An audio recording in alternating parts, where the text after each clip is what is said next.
And the green flag's out and this event's underway. And off into turns 1 and 2. Doug Wicker at car number 81, the early race leader. Scott Hindman up along the outside with James Chumley coming up to third. Hindman in a half slide in the third and fourth turn maintains the second place running order right now with Doug Wicker at car number 81, your race leader. Chuck Barnes in car number 5 spins it in the fourth turn area. He quickly slams it into reverse and pulls the car down to the infield. Will remain green flag racing as they come around to complete lap number 2. James Chumley now looks to the inside of Scott Hindman, moving into turns 1 and 2. Pastor Ron Lasley goes forward. Terry Sissel at 5th as they move down the backstretch. Out front, it's the Sound Factory, Rick's Body Shop Racing Chevrolet. Car number 81, Doug Wicker. Running at second, it's Scott Hindman in the AccuPro Sandblasting Racing Chevrolet. That car also sponsored by Bargain Supply Company. And then it's James Chumley's Ford Mustang. Pastor Ron Lasley in trouble there in turn 4, but he straightens the car out. James Chumley in the Town and Country Ford B&R Speed Shop Racing Mustang at third place as they move down the back straightaway. They come around to complete lap number 5 this time around. And 7 to go. The battle right now is for 5th. Danny Miller to the outside of Terry Sissel going into turns 1 and 2. As they move down into turns 3 and 4, Miller has the position. And it looks like him and Sissel have connected bumpers here on the front straightaway. And they do a half spin here on the front straightaway. Wisely, our starter, Chris Fisher, puts the caution flag out. Doug Wicker takes it down to the inside portion of the speedway, and we see our second caution flag period of the evening at lap number 7. In the Fox 41 Collins Chevy Canola Green Price Automotive Sportsman car. And Doug Wicker in a very green Chevrolet Camaro leads the field off into turns 1 and 2. Car number 14, Scott Hindman, runs at second. James Chumley's Ford Mustang runs at third. Pastor Ron Lasley at fourth. And Dan Cochran rounds out the top 5.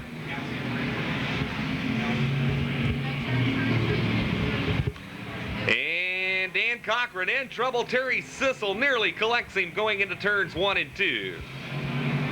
Cochran's machine spins up the banking, and Marshall Jaggers in car number 91 taps on the binders there momentarily and slips past the inside. Speaking of slipping past on the inside, James Chumley goes to work on Scott Hindman. Hindman glides up the banking, trying to get around Doug Wicker for the lead, and Chumley takes over second on the front straightaway. 10 laps completed, less than 2 to go. Your race leaders move out of the second turn, and it's a 4-car shootout for the lead. Down into turns 3 and 4, and Chumley puts the pressure on Wicker, moving out of turn 4. The white flag is out, less than 1 lap to go. Into turns 1 and 2, Scott Hindman now to the outside of Doug Wicker for the lead as they move down the back straightaway. Into turns 3 and 4, Doug Wicker on the inside, Scott Hindman on the outside as they come to the checkered flag. It'll be Hindman by a half a car length. Across the line at second, it was car number 81. He did a great job in the Sound Factory Racing Chevrolet, but Doug Wicker comes away with a second place finish and a good run for James Chumley in car number 6.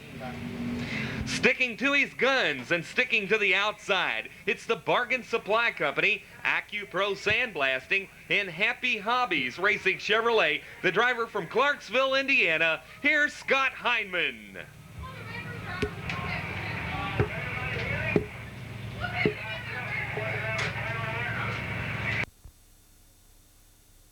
Up in car number 266, and it's Dale Brown in car number 075 as the green flag comes out.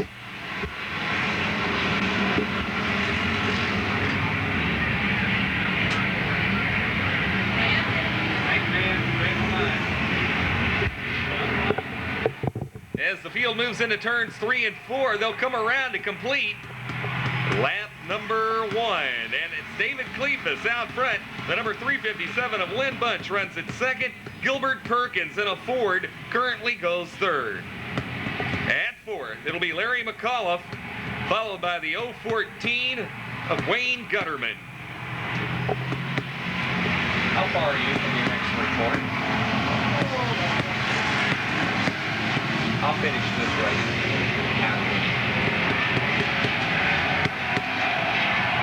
David Cleefus at car number 300, your race leader out of turn 4. I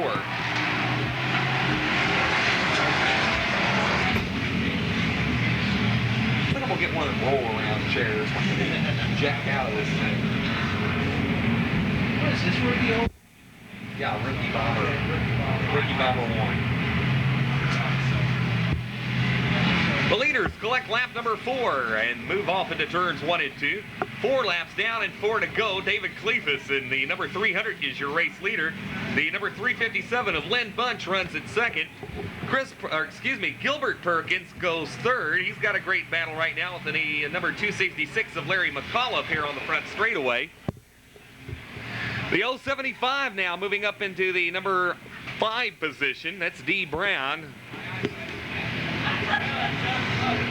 And the leaders will collect lap number 6 this time around. Our second place car, the 357 of Lynn Bunch, having a problem negotiating the 4th turn that time around.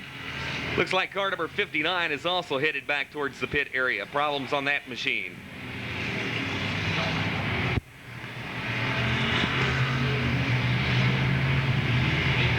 And the white flag is out. Less than 1 lap to go. David Cleefus at car number 300 is your race leader.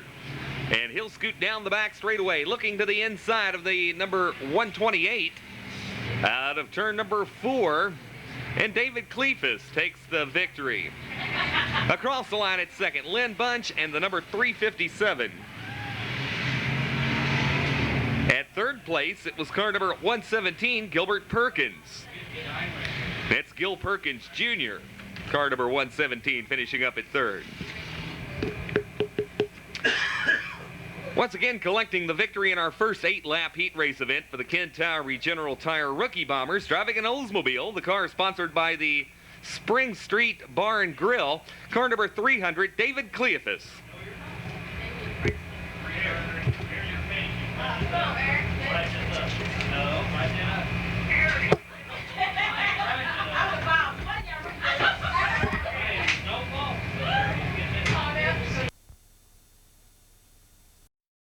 '9, Tommy Wheeler in the 09, Clet Chapman in car 018, and Harry Vitito in the number 27. Cars move off down through turns 1 and 2. Out to the early lead, it's the number 021 of Paul Wooldridge, pulling his Plymouth out in front. Moving up quickly, the number 66 of Jerry Andrews as they come around for lap number 1.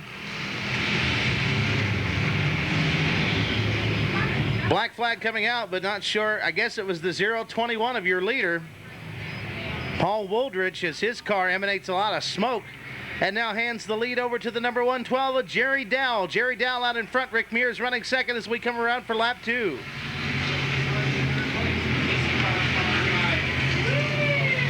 Jerry Dowell scooting up the banking that allows Rick Mears to move to the inside of him. He now captures the lead at number 91 car.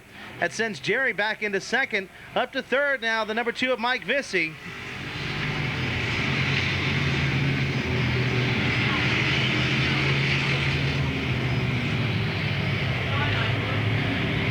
Mike Vissy now up into second as he moves around to the inside of Jerry Dowell. Here comes Tommy Wheeler in car 09. 3 laps away in this event for our Ken Towery General Tire Rookie Bomber Division.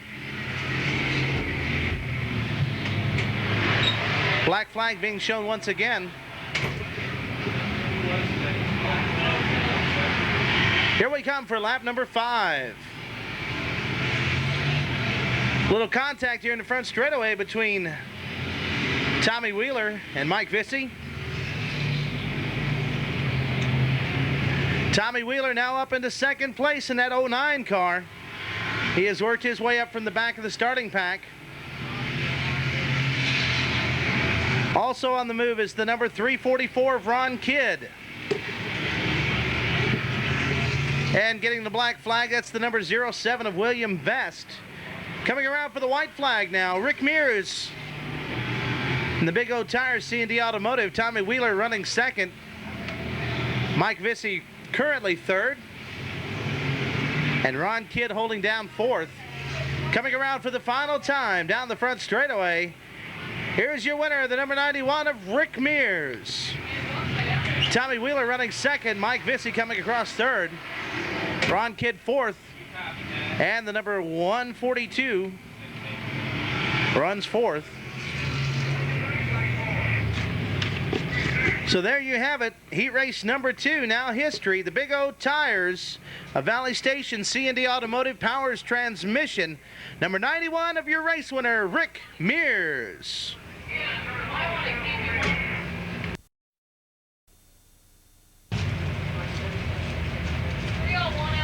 Hey Dave, yeah. Tell him to watch the number 311. His suit don't match his shoes.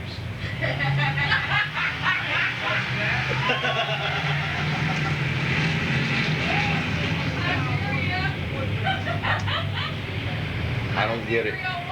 They bitched about the record driver not having shoes on, and then one of the drivers in the last race didn't have a shirt on. Smoke and an axle out of car number 121, Skip Kahafer. The wheel and axle are rolling down the back straightaway, and we may get a red flag here. Yes, in fact, the red flag does come out. Whoa, a little chain reaction there on the back straightaway. The red flag came out for a wheel, the axle assembly coming out of Skip Kahafer's machine. It's a very dangerous situation with that axle, steel axle sticking out of that wheel as it was rolling down the back straightaway, and we had no premonition as to where it may wind up. Fortunately, it rolled down into the infield. The red flag is out for that reason, and the LMS officials will line this field right back up in just a moment.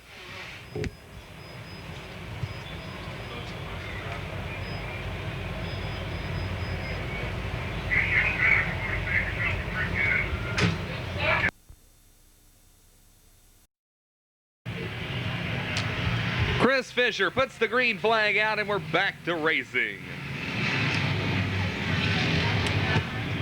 Joe Rogers on the inside, Monty Brown on the outside, and they'll race down the back straightaway with the number 21 of Greg Hine at third place, moving into the third and fourth turn.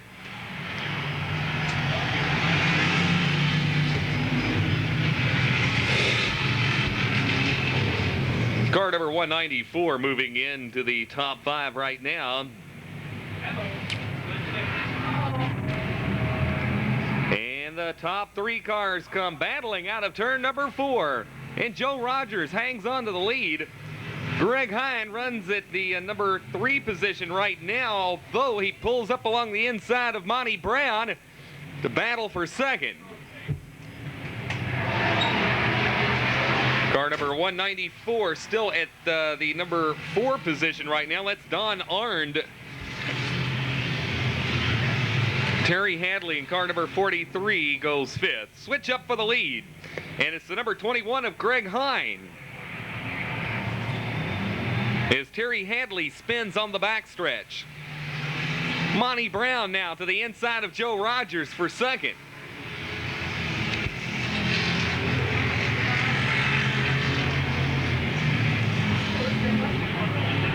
And 4 laps are now completed. We have 4 to go as the field moves out of turn 4 and down the front straightaway. Still a great battle there at second as Monty Brown races to the inside of Joe Rogers at second place. But it's Greg Hine by about 10 car lengths now, moving into turns 3 and 4. Don Arndt in car number 194 goes 4th, and Tom Orr rounds out the top 5.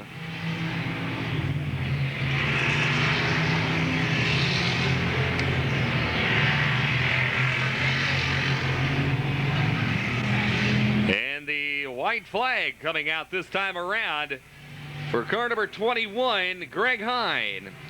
Joe Rogers along with Monty Brown still battling for second as they race back into turns 1 and 2. Out of turn 4, the checkered flag is out, and the number 21 takes the victory. For second place, it'll be Monty Brown by a car length and a half over Joe Rogers. A lot of smoke from Joe Rogers' machine up into the first and second turn. It looks like he may have had some major engine problems.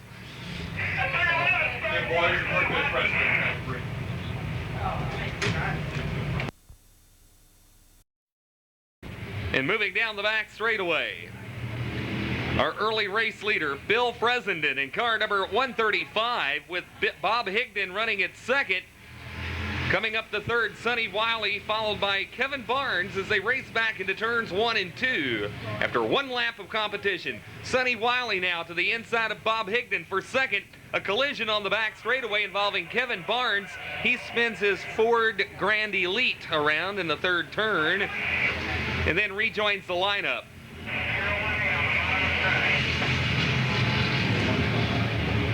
Two laps now completed.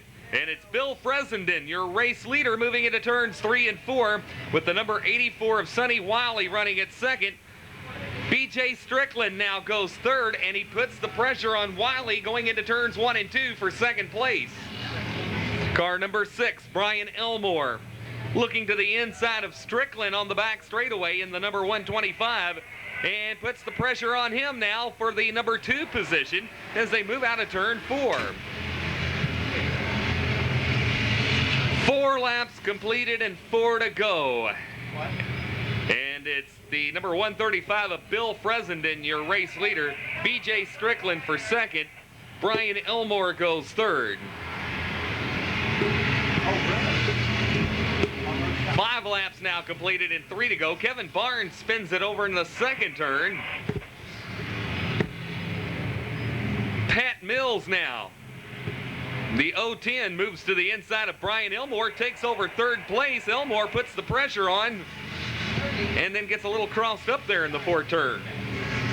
Joe Martin in the 044 now comes up to 5th place as they exit turn number 2. They'll see the white flag this time around, and our race leader gets a little out of shape in the fourth turn. B.J. Strickland, our second place runner, now comes to the inside of Bill Fresenden to challenge for the lead. Fresenden glides up near the wall in the first and second turn area and drops back to 5th, 6th place. Car number 125 out of turn 4. B.J. Strickland takes the checkered flag.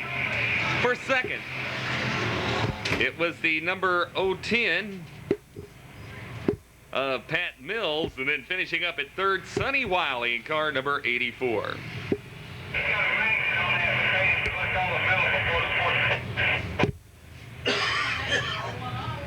a chunk clean up on the wall where that one hit, that 010. Once again collecting the victory in the 4th heat race for the Rookie Bombers.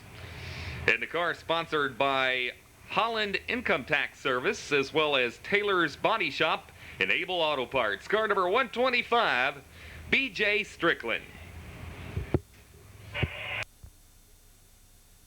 Here, and then it's the number 6 of James Chumley and the number 81 of Doug Wicker. Out back, it's Pastor Ron Lasley at car number 41, and that's your starting field for tonight's 30-lap main event for the Winston Martin Landscaping Sportsman Division. Race will be our Monroe Shops Figure 8 division as we get set for the big Pabst Mid-South 100 coming up for you.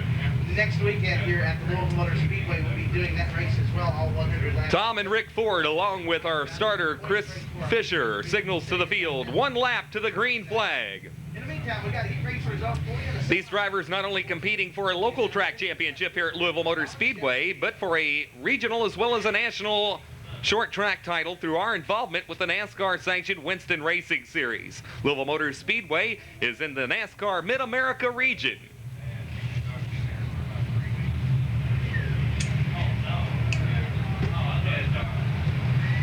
The field rolls down into turns 3 and 4. Chris Fisher looks the field over. He puts the green flag out, and we're racing. And off they go into turns 1 and 2. Mike Crecilius, the early race leader, on the back straightaway, with Chuck Barnes in car number 5 moving into the number 2 spot. It'll be Alan Webb in car number 2 running at 3rd. At 4th, Les Vogt, and Chuck Winters rounds out the top 5 as they move back into turns 1 and 2. Side by side for 4th place right now as Chuck Winters moves to the inside of Les Vogt. Into the 3rd and 4th turn, Joe Williamson Jr. along with Keith Brewer racing out of the 4th turn. Scott Toohey sticks his car through there to try and make it 3 abreast on the front straightaway, and that didn't pan out so well. Out of turn number 2, they blast down the back straightaway. And into turns 3 and 4 with Mike Crecilius in car number 28, your race leader. Chuck Barnes runs at second. And then it's about 2 car lengths back to Alan Webb in car number 2, who runs at 3rd place. Chuck Winders, who originally started in the number 6 position, is right now at 4th place. And Les Vogt rounds out the top 5 as they move single file down the front straightaway.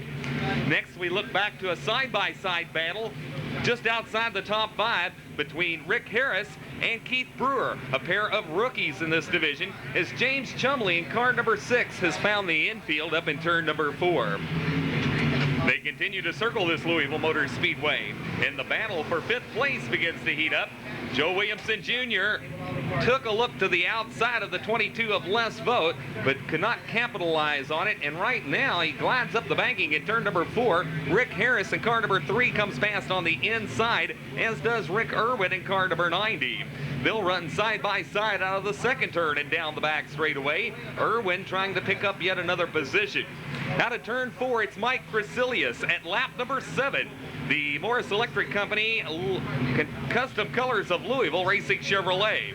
Running at 2nd, the Robert Holbert Trucking Company, Bibby's Barbecue Racing Camaro of Chuck Barnes, and going 3rd, it's Alan Webb in the Budget Rent-A-Car and Truck Racing Chevrolet, but he got a little loose that time out of the 4th turn. Chuck Winders moves in and takes over the spot. Winders now runs at 3rd place in the McDonald's Restaurants, Jasper Engines and Transmissions Racing Camaro. Problems for Les Vogt as he and Alan Webb got together. Webb is in a very bad location there. He smokes the tires, turns the car around, and he'll try to rejoin the lineup. Looks as though he stalled the engine. Our race leader, Mike Crecilius, moves past on the inside. Chuck Barnes along with Chuck Winders. So that's the way they race down the front straightaway. After 10 laps of competition, we've got 20 more to go. The scramble right now is Rick Irwin in car number 90. Takes the banquet table buffet Camaro into the number 5 position after getting around the inside of Les Vogt. 11 laps completed. It's Mike Crecilius by about 10 car lengths, and Mike is on his way to his first feature win in his racing career here at Louisville Motor Speedway. Car number 28 leads it out of turn 4 to collect lap number 12. Chuck Barnes still runs at 2nd, followed by the number 8 of Chuck Winders. The number 3 of Rick Harris having just an absolutely great rookie season in the Sportsman division. He raced mini stocks for a couple of years here at Louisville Motor Speedway, but he has the Chardine Mechanical Racing Camaro posted in the number 4 position right now. Rick Irwin in car number 90, the 1990 track champion in this division, runs at 5th. Les Vogt, car number 22, going 6th. And then at 7th, it's the number 12 of Scott Walters. He and Joe Williamson Jr. tangle. Oh, and our fast qualifier, Fred Kalin of Brooks, Kentucky, and Kevin Gapart in the 07 have apparently locked bumpers down in the 4th turn, and we'll see our caution flag period coming at the halfway mark. 15 laps now completed. Mike Crecilius in car number 28 absolutely did not want to see a yellow flag come out. Mike Crecilius had built up about a 10-car length lead over Chuck Barnes, and you just got to know he didn't want to see a yellow flag come out to bunch this field back up. However, it's the number 72 of Fred Kalin and Kevin down into turns 3 and 4. Chris Fisher looks them over, and he puts the green flag back out, and we're racing. And off they roll into turns 1 and 2 with Chuck Winders in car number 8 up along the outside of Mike Crecilius as they scoot out of the 2nd turn and down the back straightaway. Crecilius and Winders make a lot of contact on the back straightaway. Winders glides up the banking down in turns 3 and 4, takes over the number 1 spot. Crecilius drops into 2nd. Rick Irwin comes up to 3rd. Chuck Barnes now at 4th, and Rick Harris runs 5th. Down the back straightaway, and it's Les Vogt who looks to the outside of trouble out of turn number 2. Marshall Jaggers and the 44 of Joe Lewis tangled there momentarily as the field comes around and collects lap number 17 and moves back into turns 1 and 2. Chuck Winders now looking for his third feature event of the 1992 racing season in the Sportsman division. Leads the field out of turn 4. Mike Crecilius runs at second. Rick Irwin goes third, followed by Chuck Barnes and Rick Harris in the number 3. Scotty Walters now goes 6th on the field. At 7th, Joe Williamson Jr. And 8th, it's George Koch. 9th place now to the number 02 of Sammy Price. And rounding out the top 10, Keith Brewer in car number 02.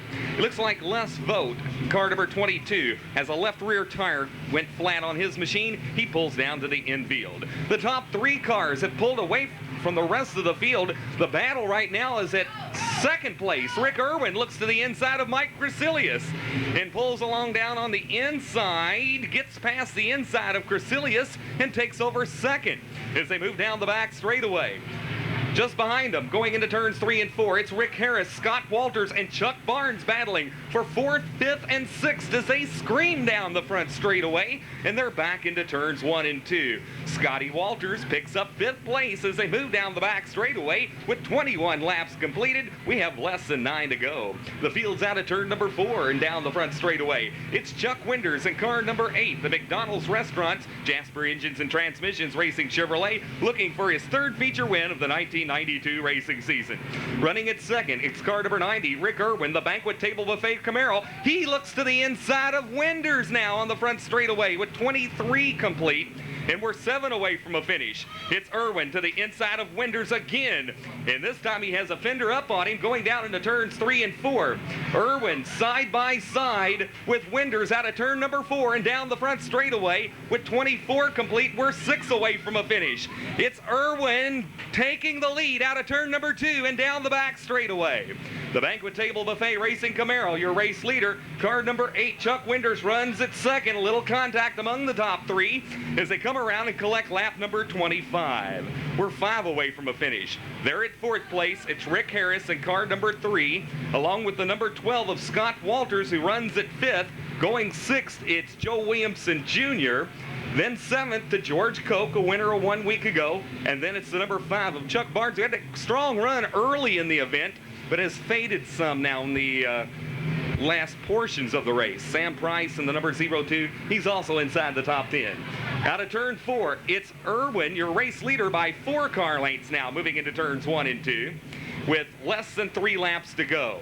Car number 8, Chuck Winders, who looked strong in the early portions of the event, got around Chuck Barnes, picked up that 2nd place position, then took over the lead. But then it was Irwin who powered himself by the inside, taking over the lead about 8 laps ago.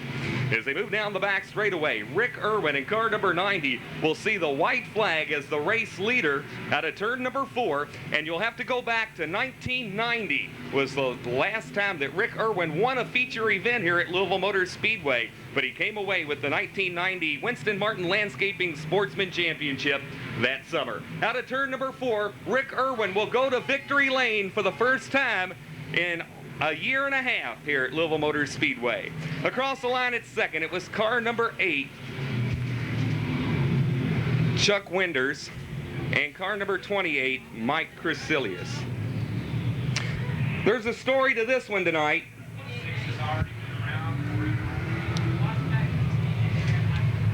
He'll take one more lap. Car number 90, Rick Irwin, collecting his first feature win in almost a year and a half here at Louisville Motor Speedway. He has seen a long drought period in between feature wins here at the track.